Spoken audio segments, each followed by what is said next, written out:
Os tópicos dessa semana, eles encerram a nossa discussão de energia, né? Então, a gente definiu energia cinética, depois trabalho, e aí para forças conservativas a gente definiu energia potencial, e aí finalmente a gente definiu energia mecânica ou energia total de um sistema, e a gente viu que se as forças que estiverem atuando no sistema são conservativas, essa energia mecânica total vai ser conservada. Se tiverem algumas forças que não são conservativas, a variação da energia mecânica vai ser igual ao trabalho dessas forças, né?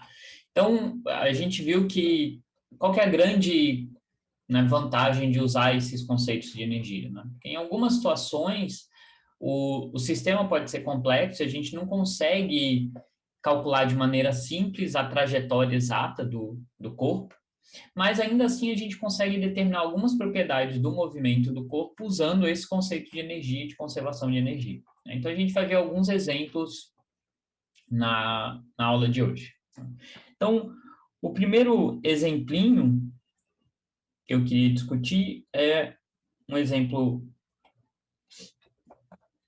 relativamente simples. Então, eu tenho um bloquinho que ele está caindo aqui, né? Então, sei lá, a gente pode soltar ele de uma certa altura, ele vai cair e ele vai atingir uma mola que está inicialmente em repouso. A gente sabe que vai acontecer, aqui a gente está desprezando o atrito, certo? Então, essa mola ela vai comprimir até um certo ponto aqui, depois ela vai esticar e vai lançar o bloquinho para cima. Tá? Então, a gente vai querer determinar algumas propriedades do movimento desse bloquinho, usando os conceitos de energia e conservação de energia. Tá? Então, nesses tipos de problema, a primeira coisa que a gente tem que se perguntar é quais são as forças que estão atuando no nosso corpo. Essas forças são conservativas ou não? Se elas forem, se todas as forças forem conservativas, a gente pode usar a conservação de energia e aí usar isso para obter algumas propriedades do sistema, né? Então, o que o problema pede? Bom, primeiro pede para especificar um sistema de coordenadas e determinar os vetores força que atuam no bloco, né? Então, é importante que, apesar de a energia ser um escalar, né, o trabalho também é um escalar, não são vetores, então, em princípio, não é tão essencial a gente definir um sistema de coordenadas.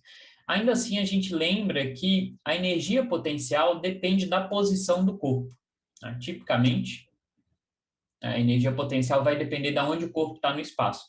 E para eu especificar de maneira, né, correta e rigorosa a posição do corpo, eu preciso de um sistema de coordenadas. Então, é sempre importante a gente, né, especificar. Em alguns casos, a gente pode até pular esse passo, mas para não cometer erros, é sempre bom a gente definir direitinho um sistema de coordenadas e aí usar o sistema de coordenadas para calcular as grandezas, que na maioria dos casos vai ser a energia potencial do corpo. Tá? Então, vamos lá. A primeira coisa é especificar um sistema de coordenadas e determinar os vetores forças que atuam no bloco durante a compressão da mola. Então, nesse caso, né, enquanto a mola está sendo comprimida, a gente tem duas forças, a gente tem a força peso e a força elástica. A gente está ignorando qualquer força de atrito aqui. Então, eu vou escolher um sistema de coordenadas, essa é uma escolha que a gente faz, né? Cada pessoa pode escolher um sistema diferente, isso não vai mudar as propriedades físicas, obviamente, do movimento, tá? Só como a gente descreve, né, essas propriedades. Então, eu assumi aqui um eixo vertical, como eu só tenho um movimento unidimensional, eu vou chamar esse de eixo X, poderia chamar de Y, mas vou chamar de X. Eu vou escolher ele apontando para cima, poderia escolher apontando para baixo também, tanto faz. E a origem eu vou escolher no ponto em que a mola está relaxada. Só para... A gente vai ver que isso facilita um pouco a nossa análise. Então, quando eu tenho um bloquinho aqui comprimindo a mola, eu tenho duas forças, né? Eu tenho a força elástica para cima e a força peso para baixo. Tá? A força peso a gente sabe, o módulo dela é mg. Tá?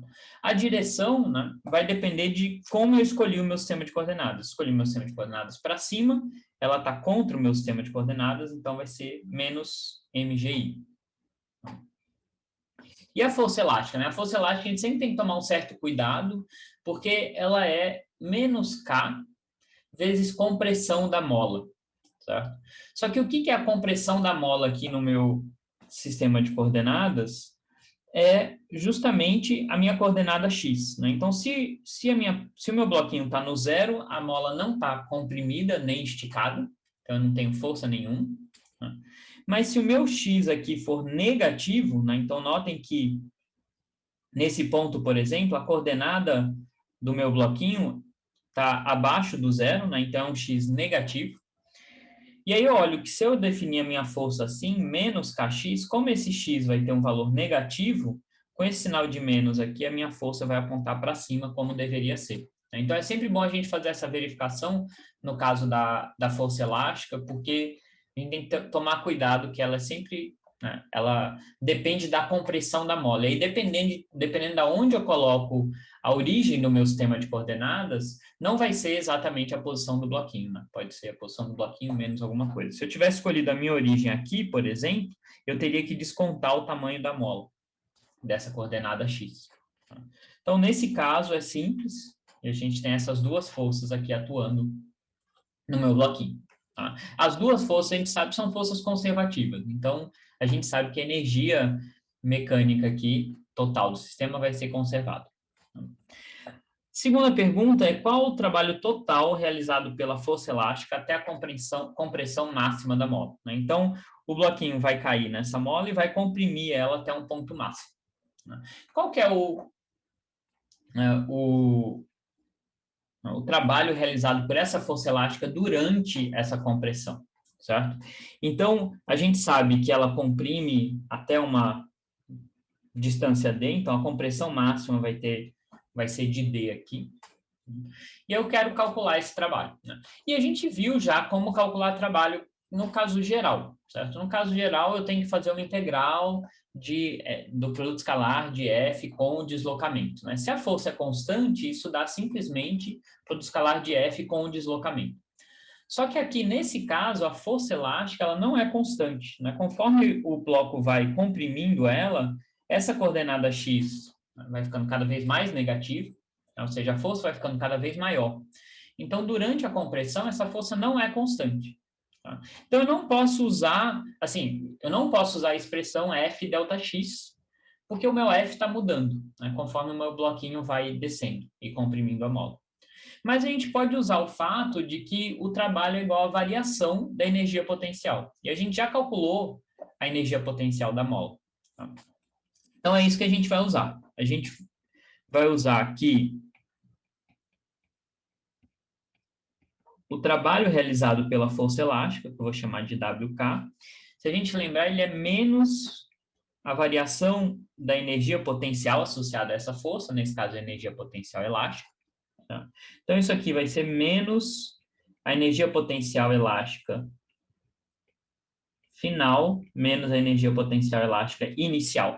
E o que é final e o que é inicial aqui? Bom, eu quero calcular o trabalho realizado, né, do ponto em que o bloquinho atinge a mola até o ponto de compressão máxima. Tá? Então, no ponto, né, a gente lembra que a energia cinética, nesse caso, vai ser kx² sobre 2. Né? Então, é k sobre 2 vezes a compressão da mola, ou né, distensão da mola. Nesse caso, a compressão e distensão é justamente a coordenada x. Tá? Então, vai ser exatamente kx² sobre 2. Então, no instante inicial, que é quando o bloquinho acabou de atingir a mola estava relaxada, não tinha energia potencial elástica nenhuma associada a ela. Né? Então, a energia potencial elástica inicial é 0.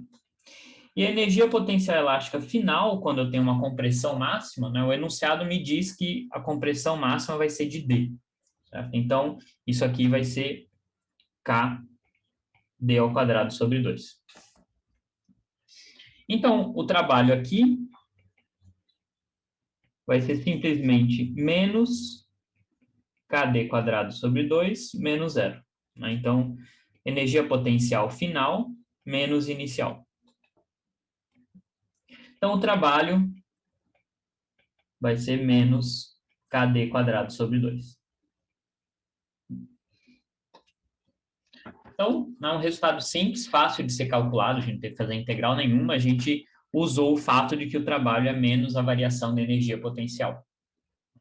E aqui o trabalho, é sempre bom a gente refletir no resultado, é um trabalho negativo.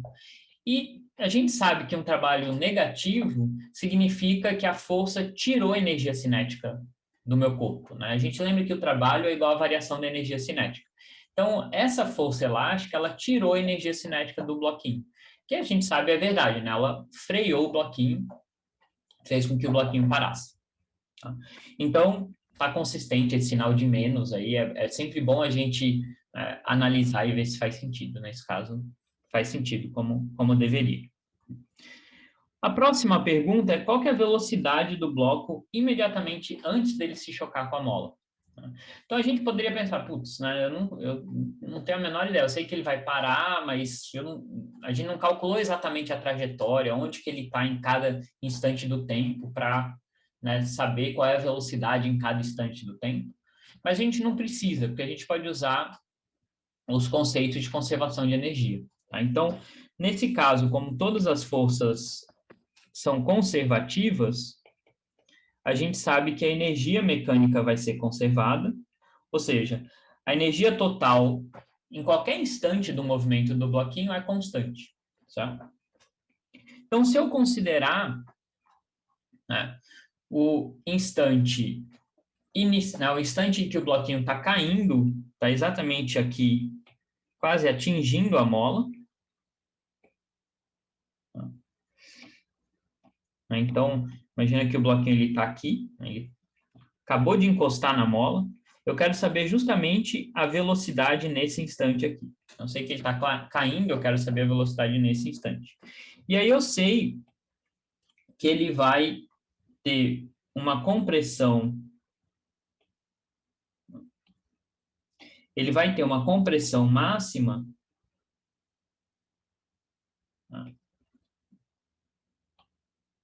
E aqui a minha figurinha errada. Ele vai ter uma compressão máxima de D, certo? Então, eu vou considerar esses dois instantes. Esse como meu instante inicial. Por que eu vou considerar? Porque eu quero justamente descobrir quem é essa velocidade. E esse aqui vai ser o instante final, onde eu tenho o ponto de compressão máximo. Então, o que é a minha energia inicial aqui? Bom, eu tenho que prestar atenção que forças estão atuando no meu bloco. Né? Eu sei que eu tenho a força peso e a força elástica. As duas são conservativas, então quando eu calculo a energia total do meu corpo, né, do meu bloquinho, eu tenho que considerar a energia potencial elástica e a energia potencial gravitacional. Não posso esquecer da força gravitacional, porque ela está realizando o trabalho, né? Ela está, em particular, ela está dando energia cinética para o meu bloquinho. Tá? Então, eu tenho duas forças que estão competindo, né? A força peso está querendo acelerar o meu bloquinho e a força elástica está querendo frear ele. Tá? Então, eu tenho que incluir a energia potencial de todas as forças conservativas que estão atuando no meu corpo. Tá? E aí eu vou, né, assumir aqui que a minha energia potencial gravitacional, a gente pensa mgh, mas a gente sempre pode escolher um ponto de referência onde ela é zero. Então, vou escolher no x igual a zero. Certo? Então, ela vai ser mgx. Então, estou escolhendo esse ponto aqui como meu ponto de referência para a energia potencial. Então, a gente lembra que a energia potencial, a gente sempre tem uma escolha associada a ela, onde eu escolho que ela é zero. Né? Que eu estou escolhendo que ela é zero aqui. Então, no instante inicial, ou seja, o que eu vou chamar de energia inicial, que é nesse ponto aqui, eu tenho, né, a minha energia potencial gravitacional é zero, porque eu estou escolhendo justamente esse ponto como a origem. A minha energia potencial elástica é zero também, porque ela é igual a kx² sobre 2, e nesse ponto o x é zero. Então, a minha energia total inicial é só a energia cinética, não tenho energia potencial nenhuma. Então, isso aqui vai ser mv0² sobre 2. A minha energia final, nesse ponto aqui, nesse ponto, meu bloquinho está parado, então não tem energia cinética. A energia cinética é zero. Mas eu tenho uma energia potencial elástica, né, que é kd² sobre 2, porque d é justamente a compressão da mola, né, com relação ao ponto de relaxamento. E eu tenho também uma energia potencial gravitacional. Então, de acordo com a minha definição aqui, a energia potencial gravitacional é mgx. Nesse ponto aqui, o x vale menos d. Então, a minha energia potencial gravitacional vai ser mg menos d. Então, essa é a energia potencial gravitacional nesse ponto aqui. Então, a minha energia final vai ser kd² sobre 2 menos mgd. E agora eu posso aplicar a conservação de energia. A minha energia inicial vai ser igual à minha energia final. E aí eu posso usar a conservação de energia para determinar quem que é esse V0, qual que era a velocidade inicial. Tá? Então, se eu fizer isso,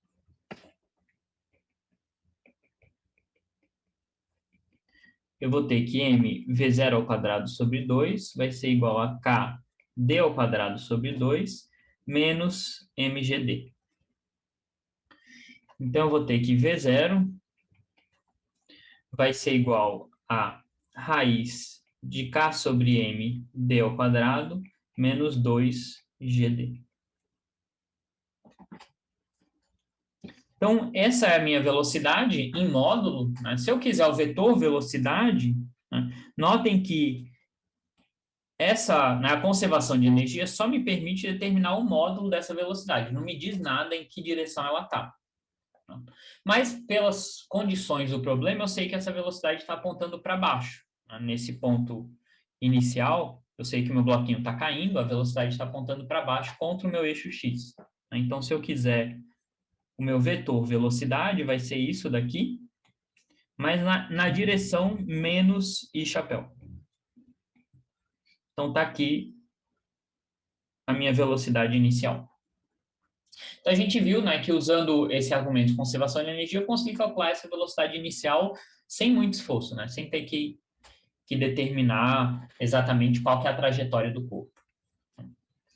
E aí, a última coisa que esse problema diz é qual que é a altura máxima do bloco após ele ser lançado verticalmente, né? Então, imagina que ele veio, comprimiu maximamente a mola, e aí ele é lançado para cima. Tá? Qual que é essa altura máxima que ele vai atingir? Então, nesse caso, a gente também pode usar a conservação de energia. Então, ele vai atingir uma certa altura máxima que eu vou medir com relação a esse meu zero. Eu poderia medir com relação ao solo, mas aí eu precisaria saber qual é o tamanho da mola. Então, eu vou medir com relação à base da mola relaxada. E eu vou, de novo, eu posso aplicar a conservação de energia. Então, eu tenho essa situação final aqui, e eu posso considerar como a situação inicial, qualquer uma, né? Mas vou pegar essa daqui, que é o ponto de compressão máxima da mola. Então, novamente, eu tenho uma situação inicial, uma situação final. Agora, essa aqui vai ser a minha energia inicial e essa aqui vai ser a minha energia final. Eu sei que eu chamar de inicial e final tanto faz, né? Eu só vou igualar essas duas grandezas, porque eu sei que a energia é conservada ao longo de todo o movimento. Eu poderia escolher qualquer instante de tempo aqui, que a energia seria sempre a mesma, porque essas forças são conservativas, né? A força-peso e a força elástica. Então, a gente viu que agora a nossa energia inicial era quando o bloquinho estava maximamente comprimido, né? E nesse caso, a energia cinética era zero. Então, eu tinha só energia potencial elástica e a energia potencial gravitacional. E aqui a minha energia final, né? A mola vai estar relaxada, então não tem energia elástica nenhuma associada a ela. O ponto de máxima altura a gente sabe que é quando o bloquinho para, quando a velocidade dele é zero. Então também não tem energia cinética. E eu só vou ter aqui a minha energia potencial gravitacional, que de acordo com a minha escolha, né, vai ser simplesmente mgh. Eu escolhi o zero aqui. Então, agora eu posso novamente igualar essas duas energias para achar qual é essa altura máxima.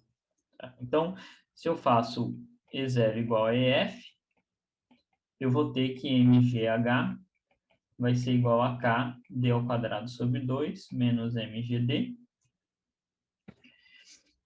E aí eu resolvo isso para h. Isso aqui vai dar KD ao quadrado sobre 2mg menos D. Então, essa vai ser a altura máxima. E aqui vale a pena, às vezes, a gente olhar para ver se a gente chega num resultado desse, que envolve várias constantes, vale a pena, às vezes, a gente fazer uma análise dimensional para ver se faz sentido as unidades que apareceram aqui. Né? Isso é mais uma verificação para a gente ver se a gente não cometeu nenhum erro. Tá? Então, bom, né, aqui eu tenho uma soma de dois termos, né, então os dois têm que ter a mesma unidade, se eu estou somando eles. Né? A minha unidade tem que ser unidade de comprimento, porque eu estou calculando um comprimento. Tá? O D, de fato, tem unidade de comprimento, a questão é se isso aqui tem ou não unidade de comprimento. Tá? E aí tem diversas maneiras de eu fazer essa análise dimensional, né, de analisar as unidades, mas eu posso notar o seguinte, né, que K, eu vou escrever K vezes D sobre mg vezes D. Em termos de unidades, eu posso separar esse termo aqui, assim. Então, o que é K vezes D? Né? K a gente tem que lembrar é a constante elástica da mola, certo? Então, né, que é Newton por metro, né, eu estou analisando tudo em SI, então K é Newton por metro, D é metro, certo? Então, eu tenho aqui Newton por metro. Deixa eu escrever isso assim. Eu tenho Newton por metro vezes metro. Né? Então, no numerador aqui eu tenho Newton. E embaixo eu tenho massa, quilos, vezes a aceleração, metro por segundo ao quadrado. Mas eu sei pela segunda lei de Newton que massa vezes aceleração é a unidade de força, é Newton, né? F igual a ma. Então eu posso substituir quilo e massa vezes aceleração por Newton. Então, mg tem unidade de Newton. E aí o que sobra aqui é esse Dzinho que está multiplicando aqui fora, que tem unidade de metro. Certo? Então, de fato, tudo que está aqui se cancela, né? Eu tenho Newton por metro vezes metro, que dá Newton, dividido por Newton. Fica uma grandeza adimensional, vezes metro, de fato, dá que esse resultado aqui todo está em metros. Né? Menos um número que está em metros vai me dar alguma coisa em metros. Tá? Então, isso é só uma verificação do nosso resultado. Né? Se tivesse dado alguma outra unidade aqui que não fosse comprimento, significaria que a gente provavelmente cometeu algum erro. Tá bom? Então, nesse segundo probleminha, esse é um probleminha um pouco mais complicado. A situação é o seguinte, né? Eu tenho inicialmente um bloco aqui que está comprimindo uma mola. E essa mola, né, a gente solta esse bloco do repouso, essa mola vai empurrar esse bloco vai se deslocar por essa mesa tem atrito, né? E aí depois ele vai cair e comprimir essa mola aqui. Então, a gente quer analisar esse movimento. Né? É um movimento complicado, né? Enquanto esse bloco está andando aqui, eu tenho a força elástica que está mudando com o tempo. Né? Então, ela começa sendo máxima e aí ela vai diminuindo, né? Até o ponto que a mola está relaxada e aí o bloco ele escapa. Tá? Então, eu tenho a força elástica, que é uma força que não é constante. Eu tenho a força de atrito, que é constante aqui. Depois eu tenho uma parte do movimento que é queda livre. E aí, esse a gente saberia resolver sem grandes problemas, né? A gente sabe calcular tudo, a trajetória, porque aí eu só tenho a força-peso, que é uma força constante. Mas aí, no momento que o bloco atinge essa mola, eu tenho a força elástica aqui também. Né? E aí é parecido com o problema que a gente acabou de resolver, né? De um bloco atingindo a mola, e aí, de novo, eu tenho duas forças atuando, né? A força elástica, que não é constante, e a força-peso. Né? Então, exceto por essa parte de queda livre, todo o resto do movimento, a gente não pode usar aquelas expressões que a gente viu no caso de uma aceleração constante. Né? Por exemplo, né? R é igual a R0 mais V0T mais AT quadrado sobre 2. Porque aqui a força não é constante, a força elástica em particular não é constante, e, portanto, a aceleração não é constante. Tá? Mas a gente pode analisar o problema usando os conceitos de energia. Tá? Então, o problema nos dá vários dados aqui. Né? Então, a gente tem... ele me dá, né, o comprimento dessa segunda mola aqui, L0, a massa desse bloquinho, a constante elástica dessa primeira mola, né, o quanto esse bloquinho vai deslizar até sair da mesa, que é 65 centímetros, a altura da mesa e o coeficiente de atrito cinético entre o bloquinho e a mesa. Então, a primeira coisa que ele pede é para a gente calcular o trabalho realizado pela força de atrito. Tá? Então, eu tenho aqui, né, enquanto o bloquinho está percorrendo esse trecho da mesa, a força de atrito vai estar realizando o trabalho, e aí o problema pede para a gente calcular esse trabalho total realizado pela força de atrito. Então, aqui, de novo, eu insisto nisso, né? Sempre vale a pena a gente definir um sistema de coordenadas para a gente poder escrever as grandezas de maneira bem determinada. Então, eu estou escolhendo aqui só, de novo, é uma escolha, poderia ser diferente, esse sistema de coordenadas aqui, onde a origem desse meu sistema, bom, com relação ao eixo Y, ele está no chão, né? Mas o zero do X, ele é no ponto em que a mola estaria relaxada, certo? Por que isso? Porque aí eu sei que no X igual a zero é quando eu não tenho energia potencial elástica nenhuma na mola. Né? Essa energia potencial é zero, dadas as nossas convenções. E aí, quais são as grandezas que o problema deu? Né? Sempre bom a gente, na hora de fazer esse esboço, tentar colocar o máximo de grandezas possíveis aqui para a gente visualizar tudo que o problema nos forneceu. Né? Então, ele me deu a massa desse bloquinho, que é M, o coeficiente de atrito estático com a mesa é μk. Ele me deu a altura da mesa, que é h. Ele me deu o valor dessa distância total percorrida pelo bloquinho, que é d. Ele me deu também a constante elástica dessa mola aqui, que é K1. E o comprimento dessa mola aqui de baixo, que é L0. Então, coloquei aqui no meu esboço todas as grandezas que foram dadas no meu problema. Então, eu sei que, enfim, é só uma maneira da gente colecionar essas informações e visualizar elas. Então, a primeira coisa que eu tenho que fazer é calcular qual é o trabalho realizado pela força de atrito. Né? Então, por enquanto, a gente nem está entrando em considerações de energia, eu estou simplesmente analisando qual é o trabalho realizado pela força de atrito. E a gente lembra que a força de atrito é uma força não conservativa. Tá?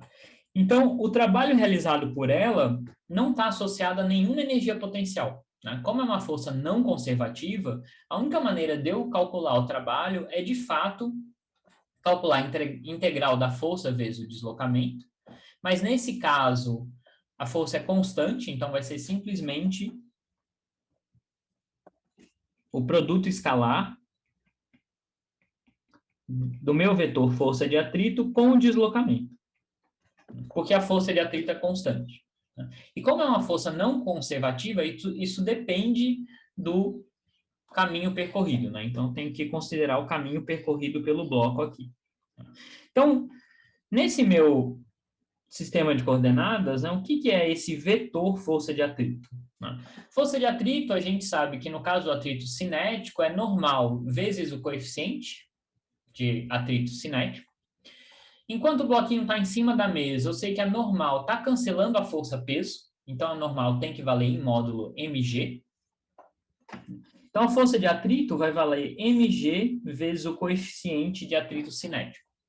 E a gente tem que determinar em que direção ela está. Nesse caso, a gente sabe que ela vai estar sempre contra o movimento do bloquinho, então ela sempre vai estar aqui para trás, contra o meu eixo X.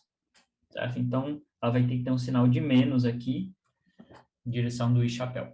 Então, a força de atrito está oposta ao meu eixo X. E o meu deslocamento, quanto que vale aqui? Né? Bom, é a posição final menos a inicial. Mas eu sei que isso vai me dar esse vetor aqui, o vetor que sai da posição inicial e vai até a posição final do bloquinho. Então, esse vetor, eu sei o tamanho dele é D, ele aponta na direção do I-chapéu. Então, eu estou sendo bem rigoroso aqui, eu estou calculando cada grandeza separadamente, usando esse sistema de coordenadas que eu escolhi. E agora eu tenho que fazer, então, esse produto escalar Eu lembro que o produto escalar é a componente x desse vetor vezes a componente y desse, desculpa, a componente x desse vezes a x desse, mais a y desse vezes a y desse, só que eles não têm componente y, então é só componente x. Então, isso me dá simplesmente menos mg, μk, vezes d.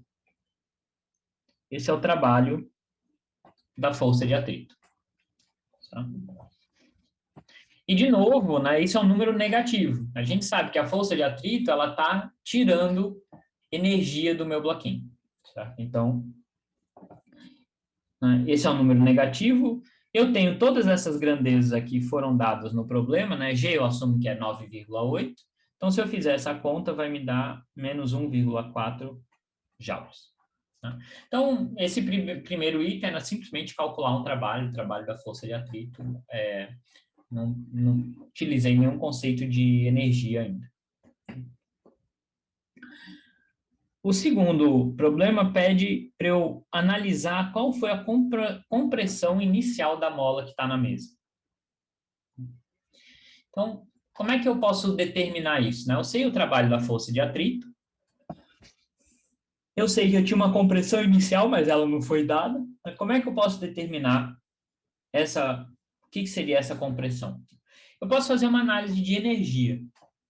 Né? Só que aqui a minha energia não vai ser conservada, porque nessa parte do movimento, enquanto o bloquinho está andando na mesa, eu tenho uma força não conservativa atuando, que é a força de atrito. Então, né? Então, enquanto o bloco está na mesa,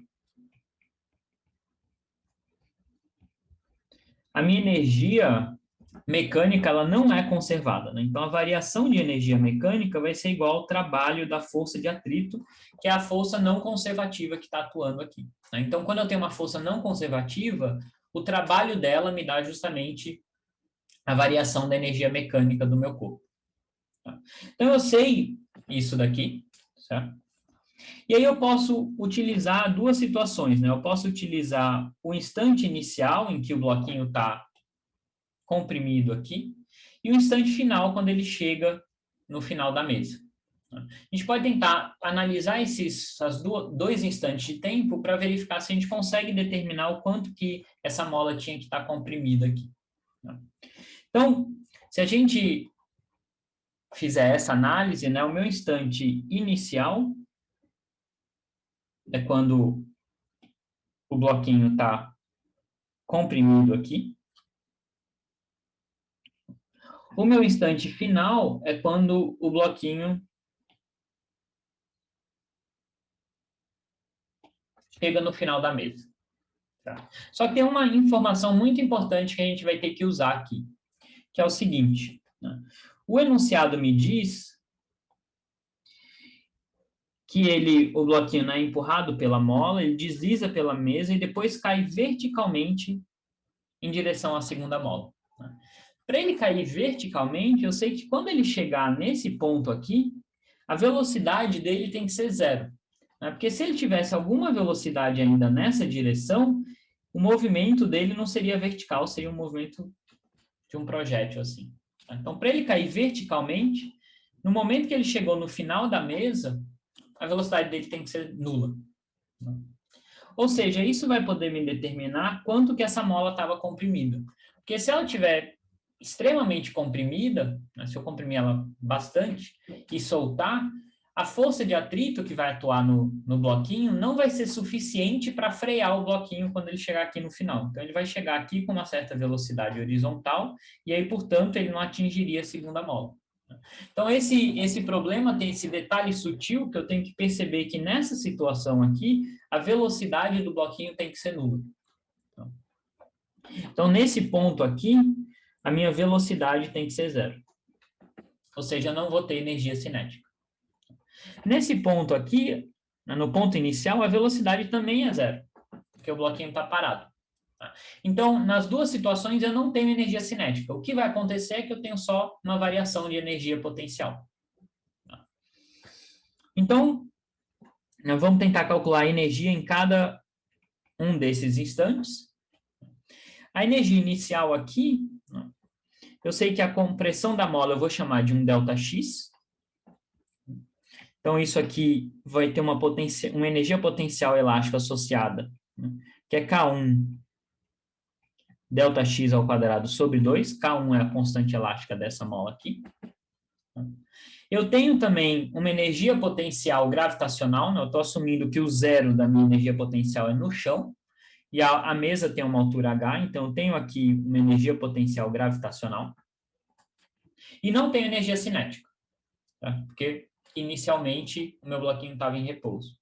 Nessa situação final, quando o bloquinho chega no final da mesa, de novo eu não tenho energia cinética, a mola vai estar relaxada, então não tenho energia potencial elástica, só vou ter energia potencial gravitacional, que continua sendo a mesma, porque a altura do bloquinho aqui ainda não mudou, ele não começou a cair. Então, agora, a gente olhando para essas expressões, a gente já vê que essa situação só pode acontecer se não houver conservação de energia, né? Porque aqui, claramente, eu tenho esse termo extra, ou seja, inicialmente o bloquinho tinha mais energia do que no final. Então, isso só pode acontecer se algo tiver arrancado energia durante a trajetória desse bloquinho, que a gente sabe o que foi justamente a força de atrito, né? Então, a gente sabe que a variação de energia vai ser igual ao trabalho da força de atrito. Então, é isso que a gente vai usar aqui, né? Então, a variação de energia, né? A energia final é mgh, a energia inicial é K1 ΔX ao quadrado sobre 2 mais mgh. Lembrando que o que a gente quer determinar é justamente essa compressão inicial da mola, é esse ΔX. Isso aqui tem que ser igual a menos a força de atrito, menos o trabalho da força de atrito, que a gente acabou de calcular aqui, né? Desculpa, não é menos o trabalho da força de atrito, é igual ao trabalho da força de atrito. É que esse trabalho vai ser um número negativo. Tá? Então, isso aqui tem que ser igual ao trabalho da força de atrito que a gente calculou no item anterior. Então, agora eu tenho uma equação que me permite determinar quem é esse ΔX. Em particular, esse mgh vai cancelar com esse mgh.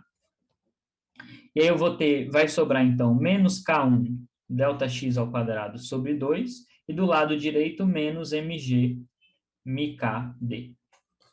E a gente vê que, de fato, os dois lados são grandezas negativas, porque eu tenho esse sinal de menos, né? Então, tá consistente, né? Então, eu posso cortar esse sinal de menos, né? Eu vou multiplicar tudo por menos 1. E aí eu posso isolar o meu ΔX, né? O meu ΔX ao quadrado, então, vai ser 2mg μkd sobre K1. E, portanto, o ΔX, em modo, vai ser raiz quadrada disso tudo aqui. 2mg μkd sobre K1.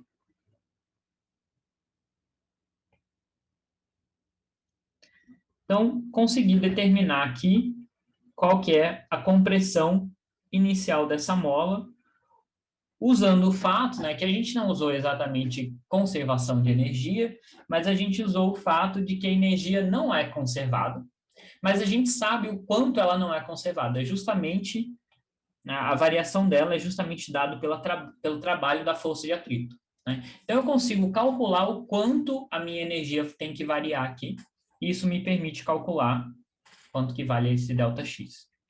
Se eu substituir os valores, né, todas essas grandezas estão dentro da raiz, são conhecidas. Se eu substituir, isso dá 0,7 metros. Então, esse é um exemplo onde eu nem tenho conservação de energia, mas eu consigo ainda assim usar o conceito de energia para determinar essas grandezas. Se eu fosse ignorar completamente conceitos de energia, eu teria que determinar qual que é a trajetória desse bloquinho, né? Impor que a velocidade dele aqui, final, deveria ser 0, e aí determinar onde que ele deveria estar no começo. Mas isso é extremamente difícil de fazer porque, de novo, né, essa força elástica ela está mudando durante a trajetória. Então, esse é um movimento onde a aceleração não é constante.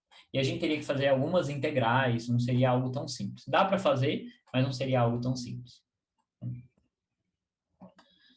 A última questão aqui é para calcular qual é a compressão máxima dessa segunda mola, dada que a constante elástica vale esse tanto aqui, K2.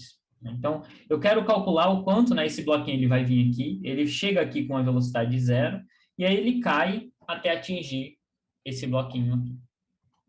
E eu vou querer calcular qual que é essa compressão máxima dessa mola.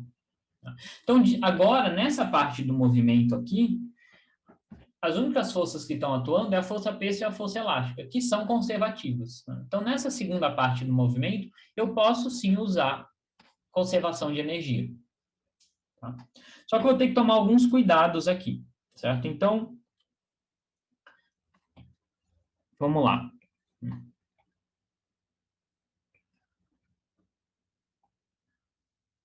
Vou ver se eu peguei. Tá. Então, o que a gente tem, né? A gente tem uma situação inicial aqui, onde, deixa eu pegar, é justamente essa situação inicial.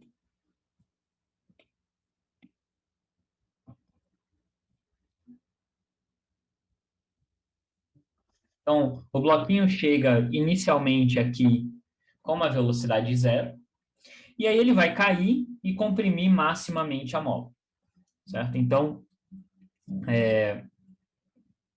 na segunda parte,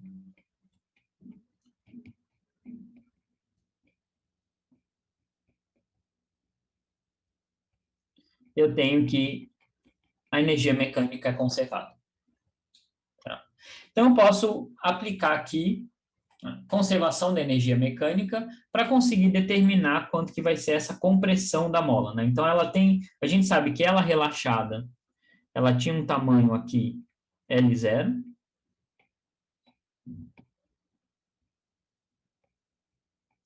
e aí ela vai ser comprimida de um tanto aqui. Certo? É isso que eu quero saber, vou chamar isso aqui, vai de um ΔL, o quanto ela foi comprimida. E aqui eu vou ter que tomar alguns cuidados na hora de calcular essa energia potencial elástica. Então, o que a gente tem em termos de energia aqui, né? Inicialmente, eu não tenho energia cinética, porque a gente viu que para o bloquinho atingir essa segunda mola, ele tem que chegar aqui com velocidade zero. Então, a energia cinética é zero. Eu vou ter energia potencial gravitacional, que vai ser mgh. Tá? Então, estou assumindo que o zero da minha energia está aqui. Eu não tenho energia potencial elástica, porque essa mola aqui está relaxada. Tá? Na minha situação final, de novo, eu não vou ter energia cinética, porque o ponto de máxima compressão da mola é quando, né, o bloquinho para. Então, quando a energia cinética vai ser zero. Eu vou ter uma energia potencial gravitacional, porque o bloquinho não atingiu o chão, né? Então, nesse caso, se eu chamar aqui essa coordenada do meu bloquinho, vou chamar de y mínimo, isso aqui vai ser, então, mg y mínimo, que essa é a altura do meu bloquinho com relação ao ponto de referência, nesse caso é o chão. E eu vou ter também uma energia potencial elástica dessa mola, porque ela está comprimida. Só que aqui eu tenho que tomar cuidado, né, porque a minha energia potencial elástica é K sobre 2 compressão da mola, que eu chamei de ΔL ao quadrado. E essa compressão da mola, né, se eu olhar em termos do da minha escolha de sistema de coordenadas, esse ΔL vai ser justamente o L0 menos o Y mínimo, né? Então, o Y mínimo é esse tanto aqui. Então, o ΔL vai ser L0 menos Y mínimo, que é essa coordenada mínima do meu bloquinho. Tá? Então, a minha energia final vai ser mg Y mínimo mais K sobre 2 L0 menos Y mínimo ao quadrado. Então, aqui a gente tem que tomar cuidado para definir corretamente essa energia potencial elástica. A gente tem que ver que agora a compressão da minha mola não é algo como kx² ou ky². né? Porque eu tenho que descontar o tamanho da mola relaxada nesse meu sistema de coordenadas. Se eu tivesse escolhido o meu zero aqui, né, tivesse escolhido um sistema de coordenadas assim, aqui seria o zero, aí sim a compressão, né, a energia potencial elástica seria KY ao quadrado sobre 2. Mas aí a minha energia potencial gravitacional seria diferente, né? Seria a altura da mesa menos o L0. Então, a gente vê que a gente pode, né, com essas mudanças do sistema de coordenadas, a gente pode mudar o valor da energia potencial. Mas a gente lembra que o valor da energia potencial, ele nunca é realmente a grandeza importante. O que é importante é sempre variações de energia potencial. E isso vai depender do sistema de coordenadas. Então, a gente já fez quase tudo que tinha que fazer, agora é basicamente álgebra, certo? Então, eu tenho que a energia, nesse caso, como a energia é conservada, a energia inicial tem que ser igual à final. Então, vou ter que mgh vai ser igual a mg y mínimo mais k sobre 2 L0 menos y mínimo ao quadrado. E eu quero justamente determinar quem que é esse y mínimo, né? Se eu souber quem é o valor desse y mínimo aqui, eu consigo calcular quem é o ΔL. E aí aqui, né, basicamente álgebra, né? Eu vou abrir esse quadrado aqui, e aí eu vou obter uma equação quadrática para o meu y mínimo. Eu vou ter k sobre 2 y mínimo ao quadrado, mais y mínimo mg menos k sobre 2, ou k2 L0, mais k2 L0 ao quadrado sobre 2, menos mgh igual a zero. Então, eu abri esse quadrado aqui, passei esse mgh para cá, e aí eu obtenho uma equação de segundo grau para o y mínimo. Essa é a variável que eu quero determinar. E aí eu aplico Bhaskara, certo? Então, isso aqui vai me dar y mínimo, então vai ser L0, né? Vai ser menos B, então B é esse coeficiente aqui, né? Dividido por 2A. 2A vai ser justamente K2, né? Então isso aqui vai dar L0 menos mg sobre K2, mais ou menos 1 sobre K2, né? Que é 1 sobre 2A, raiz quadrada de B ao quadrado, então mg menos K2 L0 ao quadrado, menos 4 vezes A vezes C. Né? Então, esse é o coeficiente A, esse é o coeficiente C. Tem que fazer 4 vezes isso, então vai dar 2K2, K2 sobre 2, L0 ao quadrado, menos MGH. Essa continha chata aqui, eu consigo simplificar ela bastante, né? Então, aqui dentro eu posso abrir esse quadrado, vou poder cancelar algumas coisas aqui, e eu vou poder reescrever isso daqui como L0 menos mg sobre K2, mais ou menos mg sobre K2, raiz de 1 mais 2K2 sobre mg, h menos L0. Então, né, o que eu fiz foi só simplificar o que estava dentro dessa raiz aqui. Coloquei um mg em evidência, tirei da raiz, né, um mg ao quadrado, tirei da raiz. E aí eu, né, vejo que enfim, né, se eu analisar e se eu jogar os valores aqui, eu vou ver que eu tenho um valor positivo e um valor negativo. Então, o que eu vou querer calcular no final das contas é justamente a compressão da mola, que é L0 menos Y mínimo, isso é o quanto a mola comprimiu. Tá? Então, eu quero calcular L0 menos esse Y mínimo. E aí, usando esse resultado aqui, eu vou ter que isso vai ser mg sobre K2, mais ou menos mg sobre K2, raiz de 1 mais 2K2 sobre mg, h menos L0. Eu sei que isso tem que ser um número positivo, né? Porque o L0 é maior do que o Y mínimo. Tá?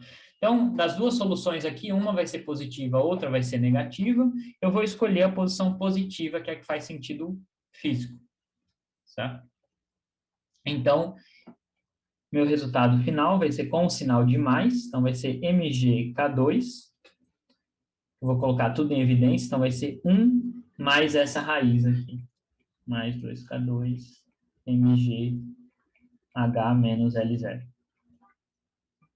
Então, a gente vê que não é um resultado muito simples. Algebricamente, envolve várias grandezas aqui, mas a gente consegue calcular analiticamente quanto que vale essa compressão dessa segunda mola aqui. Se eu jogar os valores numéricos, eu chego que isso aqui é aproximadamente 0,16 metros. Então, esse é um problema, né, onde, bom, primeiro, o movimento tem duas partes, né? Na primeira parte do movimento, enquanto o bloquinho está andando na mesa, eu não tenho conservação de energia, porque eu tenho uma força de atrito atuando. Na segunda parte do movimento, eu tenho, sim, conservação de energia. Né? E esse problema tinha um detalhe sutil que a gente tinha que perceber, que esse bloquinho aqui teria que chegar com velocidade nula para ele poder cair verticalmente, senão ele seria lançado para fora. E aí, usando o conceito de que, na primeira parte do movimento, a variação da energia mecânica é igual ao trabalho da força de atrito, eu consegui determinar a compressão dessa mola. E na segunda parte do movimento, eu pude sim aplicar conservação de energia, porque aqui eu não tenho nenhuma força não conservativa atuando. Né? Todas as forças são conservativas. E aí eu consigo determinar essas grandezas. Né? Às vezes tem um pouquinho de álgebra mais chata aqui, né? Na segunda parte do problema eu tive que resolver essa equação de segundo grau, mas enfim, é resolver ela com cuidado e a gente chega nos resultados corretos. Tá bom?